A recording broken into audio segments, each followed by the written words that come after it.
Welcome to Hollywood Departed. He made us laugh, he made us cry, and in the end, he left us far too soon. This is the story of John Candy, a beloved comedic giant whose warmth lit up the screen, but whose final days told a much different story. John Franklin Candy was born on October 31st, 1950, in Newmarket, Ontario, Canada.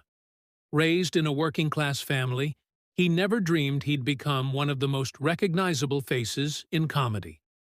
In his early 20s, John joined the Toronto branch of the Second City, a comedy troupe that would launch the careers of countless legends. It wasn't long before Candy's incredible timing, physical comedy, and emotional depth made him a standout. The 1980s would become John Candy's golden era. With unforgettable roles in classics like Stripes, Splash, Planes, Trains, and Automobiles, Great Outdoors, he quickly became a household name. Candy had a rare gift. He could deliver huge laughs while also portraying deep vulnerability. That warmth connected with audiences in a way few comedians ever could. Behind the laughter, John Candy struggled with deep insecurity. He battled obesity, stress, and a family history of heart disease. Friends say he was generous, kind, but often overwhelmed by the pressure of his career. Despite his fame, Candy remained humble, a devoted father and loving husband who valued his family more than the spotlight.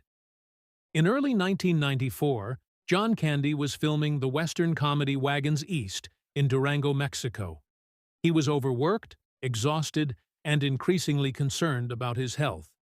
Candy often spoke about dying young, haunted by his father's early passing at age 35. On March 4, 1994, after a long day of shooting, John Candy died in his sleep of a heart attack. Some stories we're following. Tributes pour in for one of Canada's most famous entertainers. John Candy is dead at the age of 43. Candy was in Mexico working on a movie. He died of a heart attack. He was just 43 years old.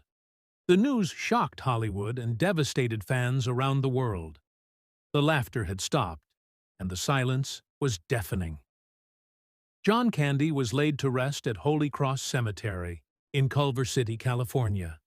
Dear Mrs. Candy, whatever you did to deserve this child, God bless you and thank you. I have my own story. In 1974, I auditioned for John Candy, director of the Second City Touring Company, and he hired me. Yeah, John Candy thought, oh, it was funny. When I joined him in the main cast, he drove us all the way to Chicago to play their Second City stage. And I had a crush on him, of course, but he was deeply in love with Rose. His gravestone is modest, but the legacy he left behind is monumental. Today, fans still visit his final resting place, leaving flowers, notes, and tears. His influence lives on through the actors he inspired, the characters he created, and the warmth he brought into millions of lives. John Candy wasn't just funny. He was human, honest, real, and deeply loved. Though he's no longer with us, his spirit still flickers in every scene, every smile, and every laugh he gave us. Rest in peace, John. You truly were one of the greats. Like this video to honor John Candy. Subscribe for more true stories about iconic entertainers. Drop a comment below with your favorite John Candy moment. Thanks for watching Hollywood Departed.